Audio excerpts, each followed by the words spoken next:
सैयदना Junaid Baghdadi रज़ियल्लाहु ताला अन्हु जो सैयदुत ताइफा वलियों के सरदार, अपने जमाने के कुतुब, घर में बैठे हुए थे। बड़े आप घर से भी मालदार थे, बहुत सारे लोग अपनी जरूरत लेकर के आते थे।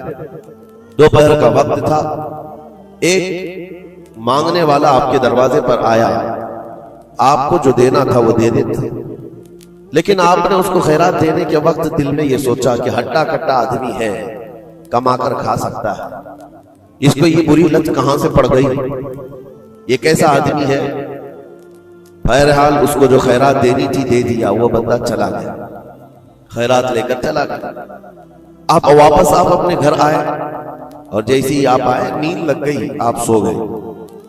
आपके सोने के बाद आपने ख्वाब देखा कि मैदान महशर कायम हो चुका है, हिसाब किताब हो रहा है, लोगों में नफसा नफसी का हाल है, फरिश्ते कुछ को पकड़ कर ले जा रहे हैं, कुछ का हिसाब कर रहे हैं।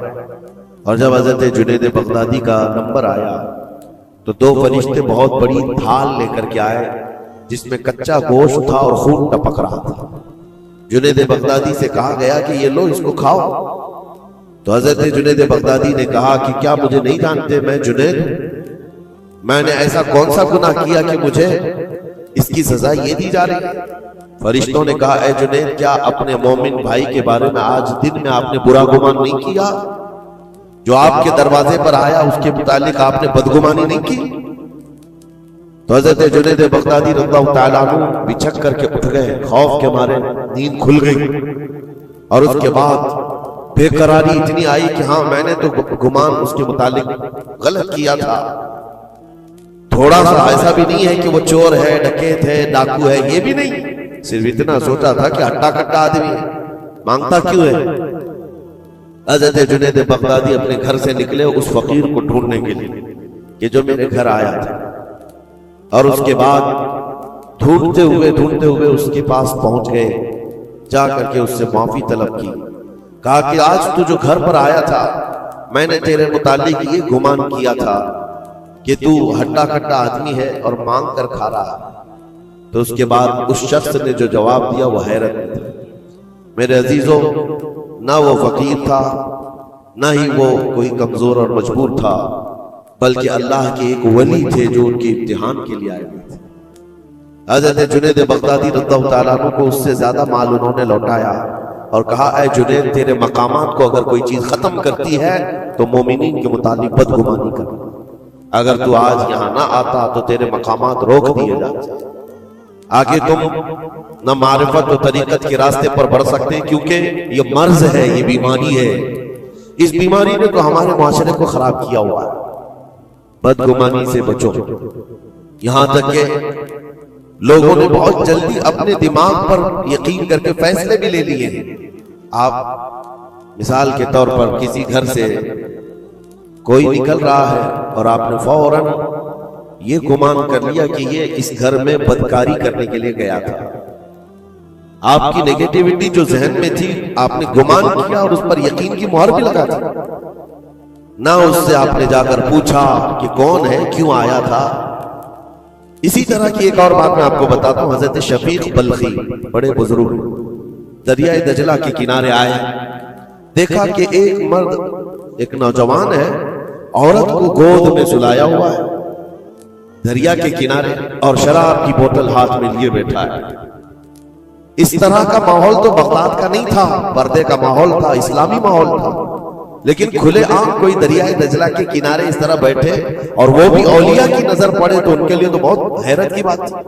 हजरत शफीक बल्खी ने देखा, कहा, हाय अफसोस, जमाना कहां आ गया।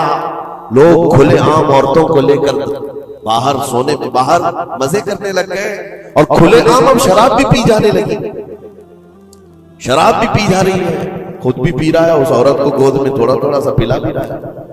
हजरत शफीक बल्खी ने कहा कि बहुत सख्त हालात हो गए बगदाद में, इतनी अय्याशियां मैं पहली मर्तबा देखा। इसी असना में एक कश्ती दरियाए दजला में हिचकोले खाती हुई आ रही थी और उस कश्ती का बैलेंस बिगड़ा हुआ था, वो आगे बढ़ नहीं पा रही थी। इधर उधर करते करते अचानक वो कश्ती पलट गई, उसमें 10 लोग सवार थे, सबके सब दरिया में डूब गए। ये जो नौजवान किनारे पर बैठा था, उस औरत को जो गोद में लिए बैठा था, औरत को उठाया और उसको साइड किया, भागता हुआ गया दरिया के पास। यूं हाथ डालता था, एक आदमी को निकालता था और बाहर करता था। ना उसके पांव पानी में डूबते थे। यूं समझ ले कि जैसे दरिया में कोई खड़ा है और अपने हाथ डाल डाल करके निकाल रहा है। 9 आदमियों को उसने अपने हाथों से दरिया से निकाला और बाहर किया। और उसके बाद एक आदमी बच गया था। इस नौजवान ने हजरत शफीक बल्खी की तरफ देखा जो वहीं खड़े थे। कहा, क्या है शफीक बल्खी, मेरे बारे में बहुत कुछ तुमने सोचा दिल में, 9 तो मैंने निकाल दिया, एक आप निकाल दिया। ये जो जान बचाया है मैंने, और रब तबारक व तआला ने फरमाया जिसने किसी एक की जान बचाई उसने पूरी कायनात की जान बचाई, पूरी दुनिया की जान बचाई।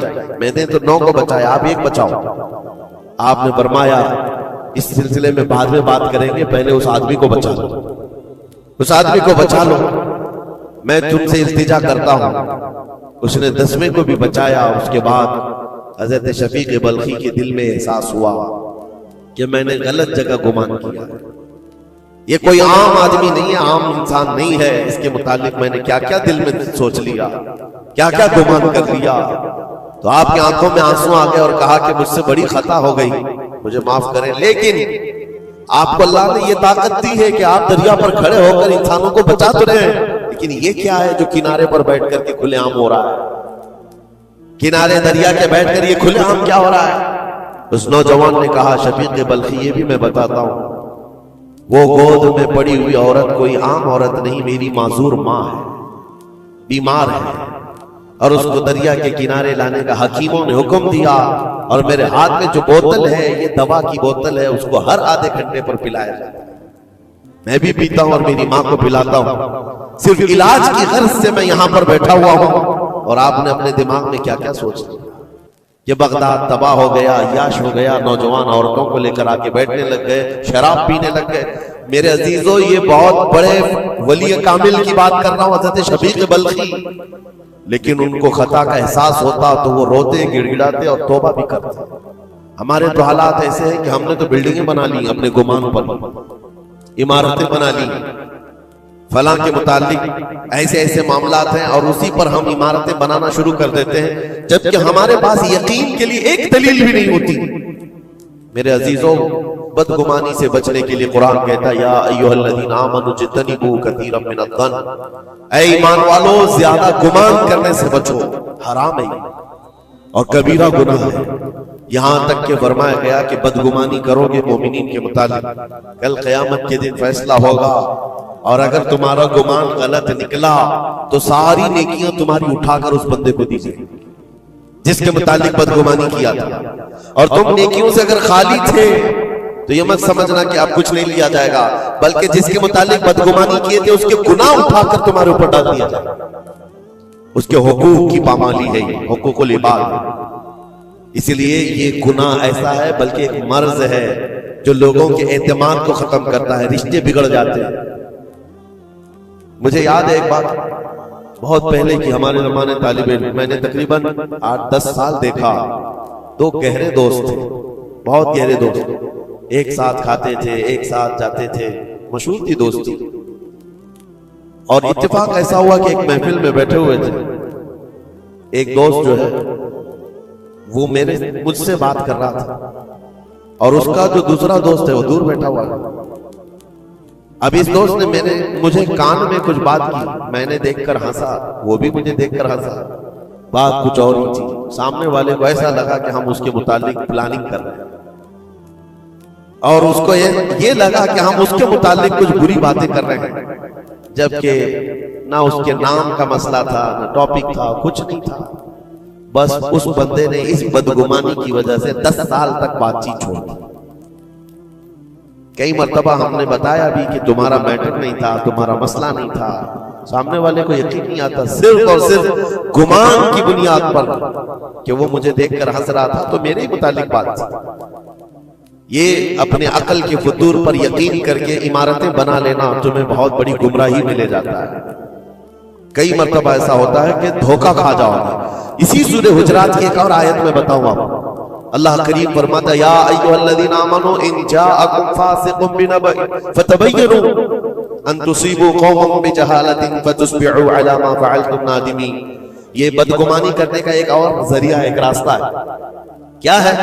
अल्लाह फरमाता है जब तुम्हारे पास कोई फासिक आदमी खबर लेकर के आए तो उसकी तहकीक कर लो। ये अल्लाह का हुक्म है। कोई फासिक आदमी, फासिक कौन है इसकी मिसालें आपको मिल जाएंगी। जो खुलेआम गुनाह करता है वो फासिक है। फासिक आदमी जब तुम्हारे पास खबर लेकर के आए तो रब फरमाता है उसकी तहकीक कर लो, वरना ये होगा कि अनजाने में तुमको शर्मिंदगी उठानी पड़ेगी, तुम अपने किए पर बाद में पछताओगे। अला मा फअलतुम नादिमीन, तुम शर्मिंदा हो जाओगे। अक्सर ऐसा होता है कि कोई खबर लेकर के तुम्हारे पास आया, और आज के जमाने का बड़ा फासिक ये व्हाट्सएप है, ये बड़ा फासिक है। इसकी बातों पर कौन यकीन करे? मेरे अजीजों, लोग तो सिर्फ एक दूसरे की एडिट की हुई तस्वीरों को देख करके ईमान ले आ जाते हैं, है ना? ऐसा हकीकत है। व्हाट्सएप यूनिवर्सिटी के फारिगीन तो अभी जमाने में बहुत है, इनकी नॉलेज सिर्फ और सिर्फ उसी से है, इंटरनेट से, व्हाट्सएप से। जबकि इनकी तहकीकात पर अगर लग जाए तो असल वजूद में कुछ है ही नहीं। इसीलिए मेरे अजीजों, बदगुमानी करने से बचो, बदगुमानी करने से बचो। जिसकी असल ही ना हो उस चीज के फैलाने का हम सबब बन जाते हैं कई मर्तबा। अल्लाह करीम हमें इस बलाए अजीम से महफूज रखे। मुझे एक बात याद आती है, मैंने पढ़ा था ट्रेन में एक आदमी सफर कर रहा है और उसके साथ 3 बच्चे हैं। बड़े बेटे की उम्र 7 साल की, दूसरे बेटे की उम्र 5 साल की, तीसरे की 3 साल की। छोटे बच्चे 7, 5 और 3 साल की उम्र के बच्चे हैं। अब वो बंदा जब ट्रेन में सफर कर रहा हो 3 बच्चों को लेकर के, और जब बैठा हुआ है ट्रेन में, कोई बड़ा उधर से कूदता है, कोई इधर से उछलता है। ये तीनों उछल कूद ऐसी मचाए हुए हैं कि इस मुसाफिर का आराम और सुकून गारत हो गया है। थोड़ी देर तक कोई बर्दाश्त कर लेगा, और उसके बाद मुसाफिर देख रहे हैं दूसरे। बड़ा मसला तो ये है कि उछल कूद तो बच्चे कर रहे हैं, बाप एक जुमला भी उनको मना नहीं कर रहा।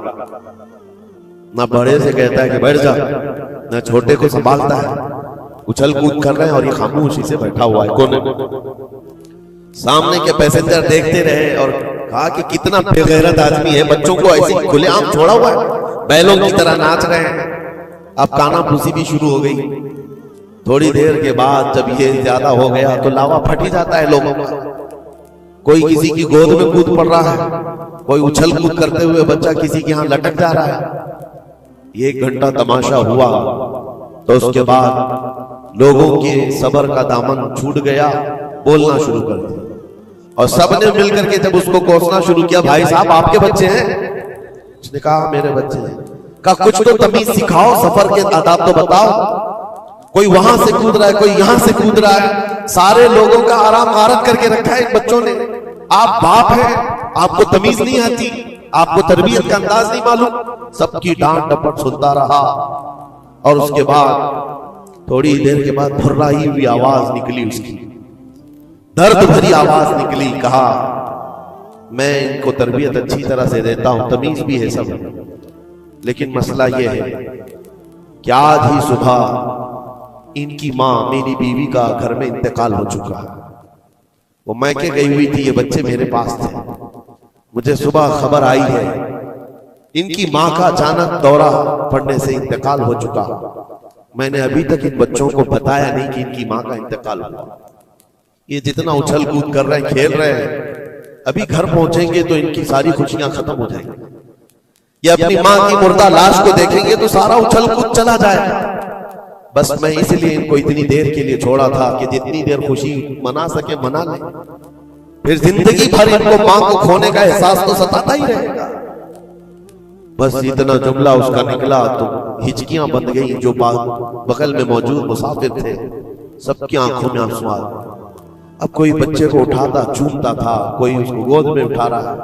बच्चों को खबर नहीं है कि इनकी माँ का इंतकाल हुआ है, और ये बंदा उनको सफर पर ले जा रहा है। लेकिन थोड़ी ही देर के लिए दूसरे मुसाफिरों ने क्या क्या बदगुमानियां कर ली। मेरे अजीजों, किसकी जिंदगी में क्या चल रहा है आपको खबर नहीं है। कई लोगों की जिंदगियों में समंदर मौजें मार रहा है और आप उसे देख करके न जाने बेगैरत समझ लेते हैं, कभी उसको बदतमीज समझ लेते हैं। ये बदगुमानियां हैं जो बंदे को यहां तक ले आती हैं। और बदगुमानी करने का एक तरीका यह भी है कि हज़रत इमाम राजी फरमाते, बंदा बसा औकात काफिर भी हो जाता है, कुफ्र तक चला जाता है बंदा, क्योंकि गुमान पर अगर यकीन करने लग जाए। इसलिए बचो इन चीजों से। और मोमिनों की इज्जत को पामाल करना यह आसान नहीं है।